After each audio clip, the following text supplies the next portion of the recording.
पूर्व छत्तीसगढ़ मुख्यमंत्री और कांग्रेस नेता भूपेश बघेल के बयान पर छत्तीसगढ़ के उप मुख्यमंत्री विजय शर्मा ने कहा, मैं पूछूंगा कि आपने अपनी जेब में रखी झीरम घाटी रिपोर्ट क्यों नहीं सामने लाई। अपने ही नेताओं पर हुए अत्याचार के बारे में आपने क्या किया। इसमें कोई शक नहीं है कि नक्सलवाद को पूरी तरह समाप्त किया जाएगा। बघेल जो है सर, वो एक्स चीफ मिनिस्टर, उनका कहना है कि उनकी सरकार ने जो विकास कार्य करवाए हैं पिछले 5 सालों में, उसके कारण नक्सलियों का जो है वो विश्वास आया है और वो आकर के सरेंडर कर रहे हैं। कैसे देखते हैं?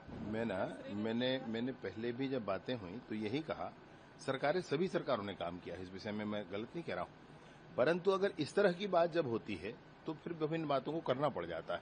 मैं हरगिज़ नहीं चाहता कि इस विषय पर राजनीतिक बयानबाजी और दांव पेंच हो, लेकिन अगर ऐसा ही कहेंगे तो फिर मैं वही प्रश्न करूंगा कि जेब में रखा हुआ झीरम घाटी का वह रिपोर्ट आपने क्यों नहीं निकाला।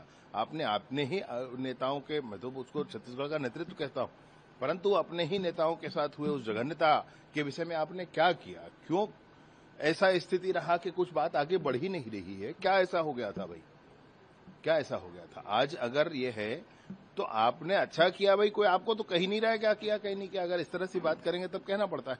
और मैं निसंदेह ये कहना चाहता हूं कि वर्तमान की केंद्र की सरकार, माननीय मोदी जी का जो आह्वान था, अमित शाह जी की रणनीति है और विष्णुदेव साय जी का मार्गदर्शन है, इस पूरे ही के साथ नक्सलिज्म उचित समय पर, निर्धारित समय पर पूर्ण रूपेण समाप्त होगा, उसमें कहीं कोई संशय नहीं है। आगे जो ऑपरेशन से हुई है, 208 सरेंडर हो गए, अब आगे जो ऑपरेशन उनकी क्या स्थिति रहेगी, कैसे?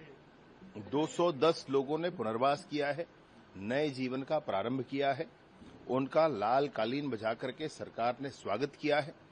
अन्य लोगों के साथ संपर्क है, उनकी सूचना है कि वो आने वाले हैं, उनका भी हम स्वागत करते हैं।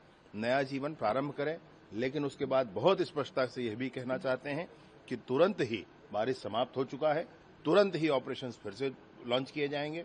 सभी क्षेत्रों में जहां जहां आज भी परेशानियां बची हुई हैं, वहां पर ऑपरेशंस लॉन्च किए जाएंगे। उसमें कहीं कोई विषय नहीं है, कहीं एक क्षण रुकने, स्थिर होने, विश्राम करने का कोई समय किसी के पास नहीं।